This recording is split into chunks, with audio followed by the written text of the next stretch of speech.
I didn't want to do another video of dreams, but I have a huge backlog now and I can't just ignore them. Before I start, I have a good reason to believe that for some of us, we are going to get our glorified bodies and get some training and instructions before we come back to help out during the tribulation. Some of us are going to rescue people from concentration camps or military invasion. Some are going to fight giants, and I think I'll deal with natural disasters like tsunamis. I'll get more into this later. So, here are the dreams I had during the holidays, and I have some themes that are new to me. So, before going to sleep on the 24th, December 24th, I asked our Father to please let me know the next steps, how I should prepare for the days ahead, and the specific role I would play. The first part was different than my other dreams because I saw this through my actual bedroom windows, so it felt very real and personal to me. I saw a massive plane outside my windows, and it was so loud that it was making my windows vibrate. It felt oppressive, so I rebuked it in the name of Yeshua. And as I continued to do so, I saw a bright light from what I would assume is from a nuclear blast coming through my windows as my house lit up and tumbled around and upside down as I kept shouting about binding and casting things at the feet of Yeshua. Then the scene immediately changed into this where I was on a roller coaster ride with a very dramatic man who was clinging on to me as I continued to confidently rebuke everything in the name of Yeshua. After the ride was over, I went to a dining establishment within the area to be received by the people who were already eating there, and everyone there, including the server, congratulated me, I think, about completing the ride, and also joked with me in a friendly way about shouting the name of Yeshua over everything.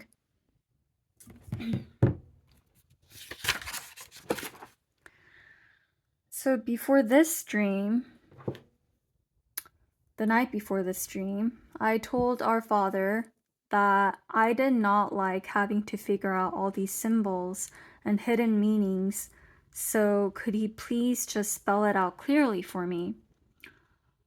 So my dream was I went into a very small classroom with a small whiteboard in front of a small table with only 3 to 5 people sitting and facing the board. And on the board was the word didactic. And I asked them the meaning of the word.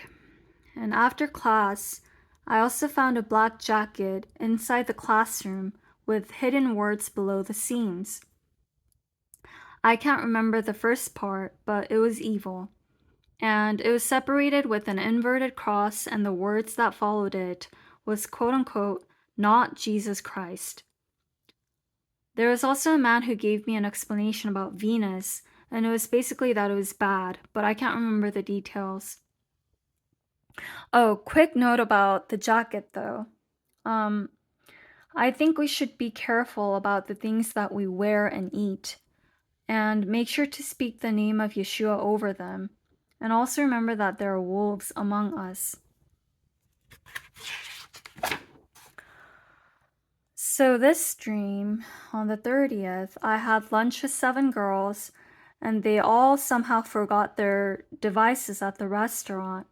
And I say devices because they look like the small high-tech gadgets from the movies Transformers or Men in Black. And I knew they were just as important as our wallets or phones.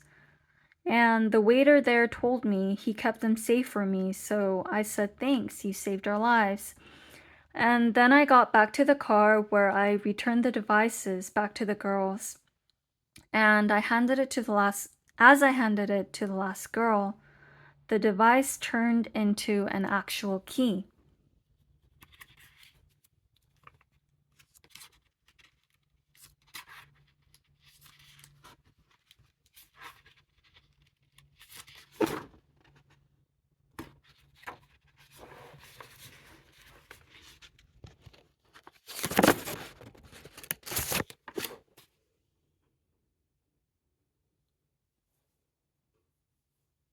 Okay, so on the 31st, I saw this again through my bedroom window, and I thought I saw the head of a plane at first because it was so big, but it was a missile hitting a huge body of water and causing an explosion of waves.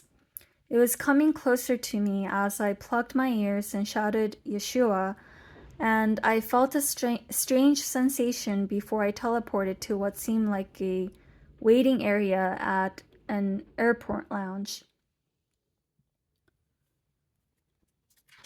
Then immediately was the following scene where I saw from a different window that was horizontal, and I saw a giant ship surfacing out of the waters right next to the window from which I was looking outside.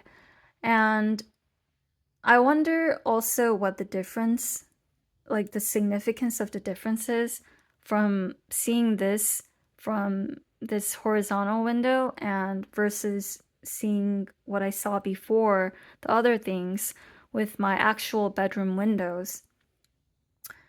Oh, and I could hear the water movements very clearly through the window, like I was actually there, but I don't live near a body of water. Okay, so this dream was the last prophetic dream I had since the new year. So I was with my friends at an outdoors dining area when I saw this young child I used to tutor. I'll call her Vanessa. And she came up to me. So I walked her to her van where her dad was waiting. And I used to work with her dad, so I know him too. And as we were talking, with the car door open and we were just sitting in the car, a few triangular UFOs or UAPs or whatever with blue lights came very close to us, and one of them displayed images and said some things that would appeal very much to a child like Vanessa. So I immediately warned the dad against them, but he started driving with me and Vanessa inside the van because they were busy and had somewhere to go. And I didn't even have my stuff with me, so I asked to get off because he wasn't interested in what I had to say. Then I just got dropped off in the middle of nowhere on some random street, and I didn't have my phone with me, so I just turned around and decided to walk back. And that's when I realized, why am I even walking when I can fly? So I started flying close to the ground where I passed by different types of terrain. And at one point, a gust of wind pushed me off course, but I made sure to stay on track until I reached a point where I almost woke up, but I somehow decided to stay in the dream. So the scene went gray for like 2 seconds before I reached this amazing place. I saw this place, this warm, sandy place where people were engaged in activities without phones or whatever distracting tech that we have. And it wasn't heaven, but I felt an overwhelming sense of joy in my heart. Like I was really, really happy to be there. And on the sides of the sandy path were water and small docked wooden boats. And I kept walking straight and reached what seemed like some sort of retreat center. And at the entrance were a bunch of girls and an older lady who seemed to be the warden, explaining ground rules. And my dream ended there.